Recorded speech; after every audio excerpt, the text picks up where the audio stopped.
Seattle Times' Adam Jude joining us now on the Emerald Queen Casino Sportsbook Hotline. Adam, we're happy to have you, and we have so much ground to cover. First of all, even though we were able to hear from Jerry Dipoto and Justin Hollander and Dan Wilson last week, we haven't had a chance to talk to you about it. And I know that you were there and have been covering this team obviously closely throughout this entire, kind of week or so span since a heartbreaking end to the season. Anything sticking with you after those interviews with those three?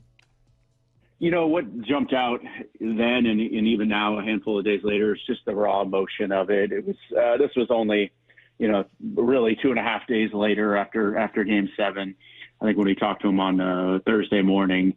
And so, again, just, long flight back home. I think they landed around 3 a.m. or so Tuesday morning after, the toughest loss, toughest series of their entire careers, no doubt about it. And so, yeah, just the raw emotion of it. And just the freshness of it really jumped out to me. But I think even a week later here, I think the general feeling and the general vibe is that, this is really the start of something. I think the Mariners really believe that. I think the players believe it. I think the front office believes it.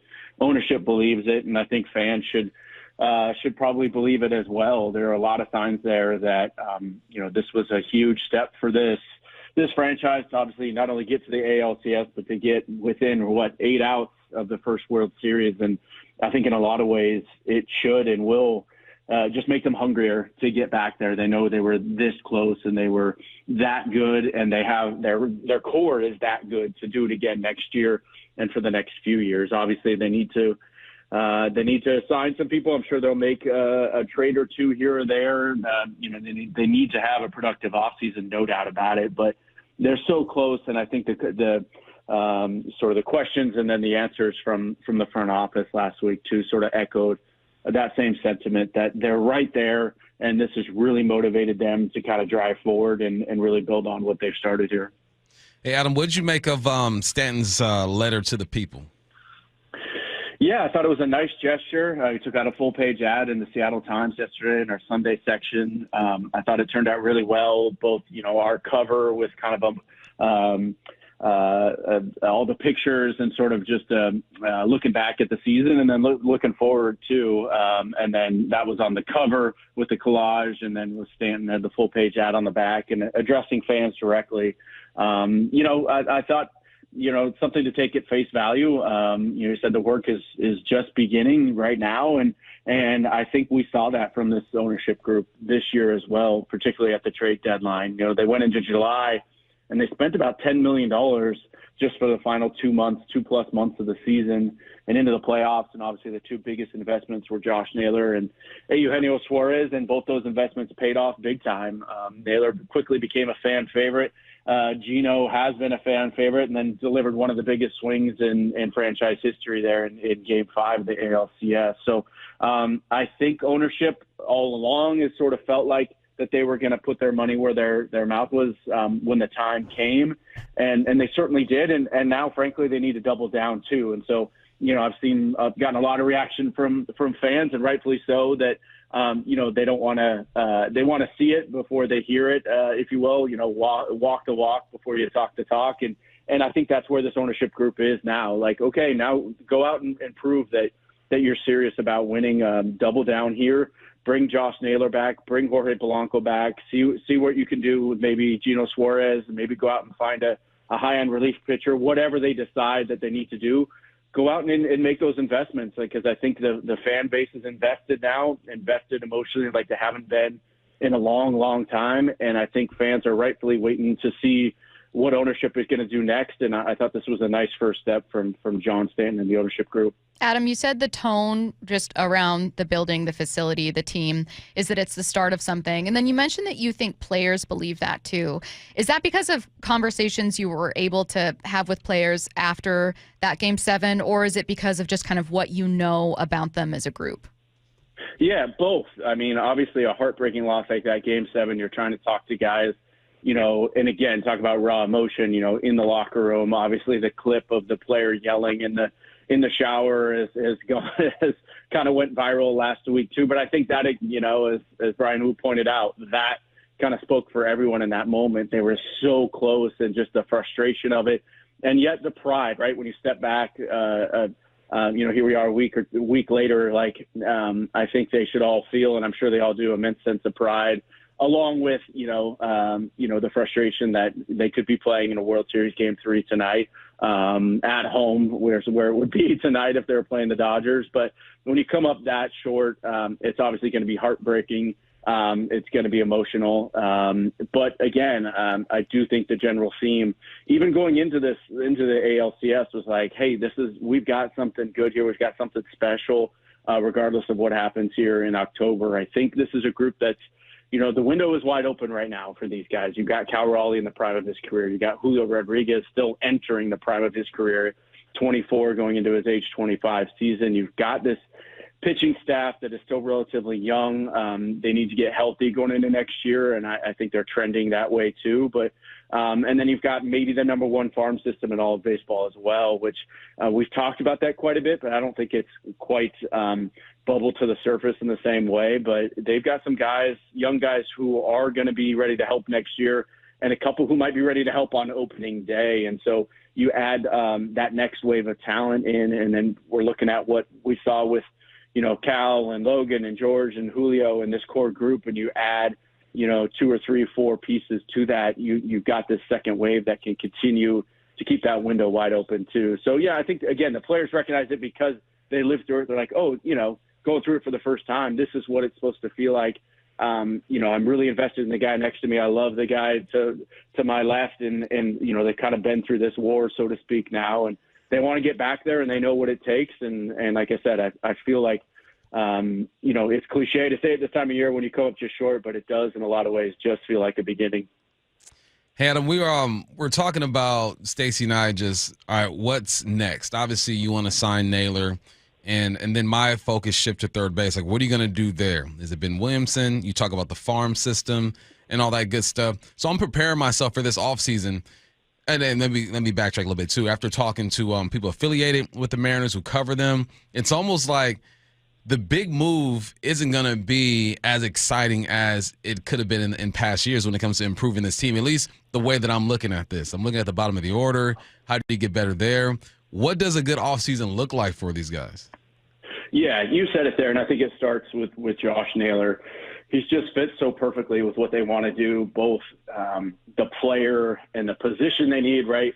They, since Ty France, they really haven't had an answer at first base. And here he is, left-handed hitter who can really hit at T-Mobile Park. And by all accounts, and he said it himself, he loves hitting at T-Mobile Park. How often do we hear that from new players coming into Seattle? Like, that alone, he should be at the front of the list for a guy they want to re-sign. And again, Jerry Dipoto, Justin Hollander, the front office, they've been on record saying Josh Naylor is a priority for us. And so all that, you added just the player he is and the position he plays, but then the cultural fit, the guy he is in the clubhouse, sort of that intensity that he brought that, frankly, they really needed. He kind of had that edge to him, and he brought them to a different level. I think everyone saw it, which is part of the reason why he quickly became such a fan favorite. But it starts with Josh Naylor. I think the Mariners might have to get a little uncomfortable in terms of the length of contract to give to Naylor because he is only 28 years old.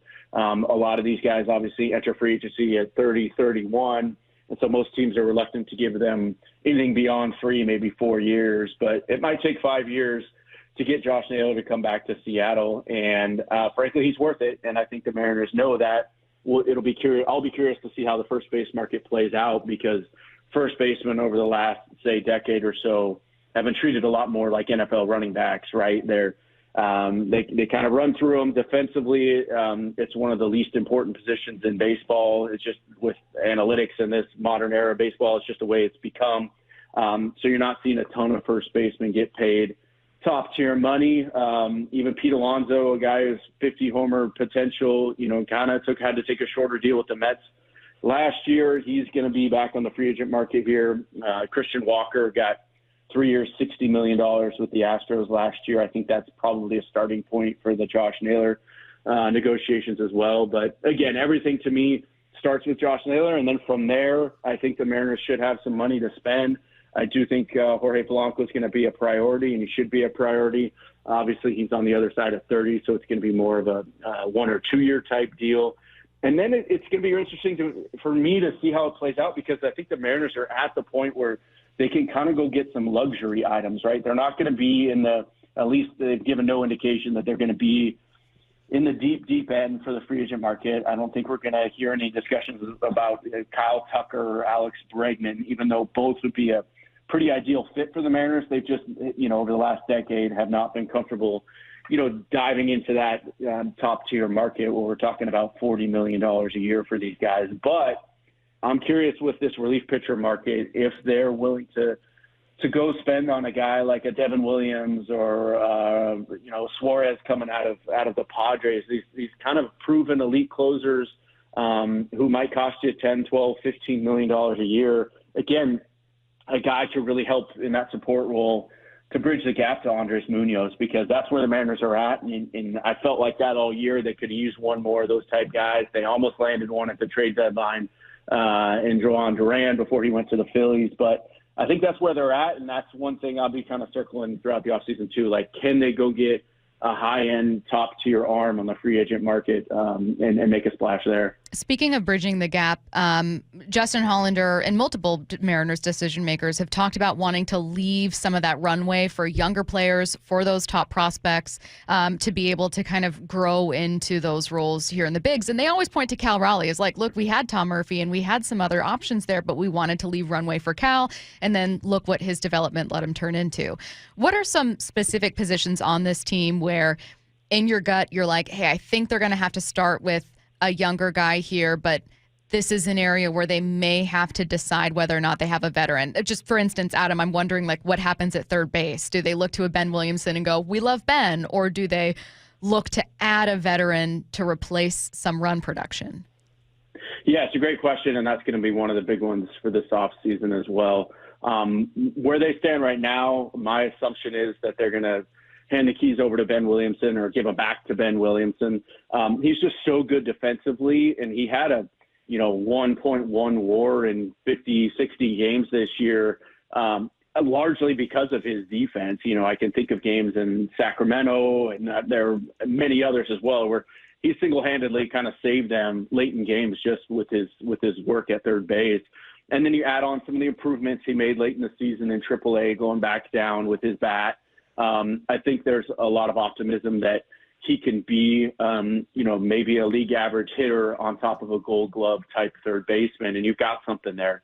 All that said, I think, they're just keeping the seat warm for Colt Emerson as well. 20-year-old top 10 prospect, I think consensus in all of baseball. I don't want to put a label on him, but, I think what the Mariners did, you talk about clearing the runway and clearing space for someone. Well, this is exactly what they did going into 2022 for Julio Rodriguez in center field.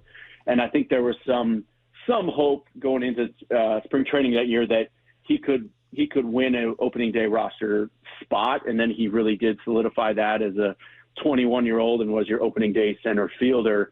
I think they're taking a similar approach with Colt Emerson going into spring training next year. Like, look, he's really young. He only played 6 games in AAA Tacoma late this season, but if he's ready, and we have to give him that opportunity and let him grow into that. Obviously, Julio had his growing pains into April as a rookie and then quickly figured it out. Yeah. But sometimes you got to live with that earlier in the season, especially if you have a really strong core around him. And I think the Mariners' plan is that Colt Emerson is their heir apparent for JP Crawford at shortstop eventually. But I think Colt Emerson is good enough both with the bat and with the glove that he could really challenge Ben Williamson for the opening day job at third base too. And to me, that makes him one of the more fascinating figures in the entire organization going into 2026. He is Seattle Times' Adam Jude, kind enough to join us on the Emerald Queen Casino Sportsbook Hotline. Thanks, Adam. Thanks, Adam. Appreciate you guys.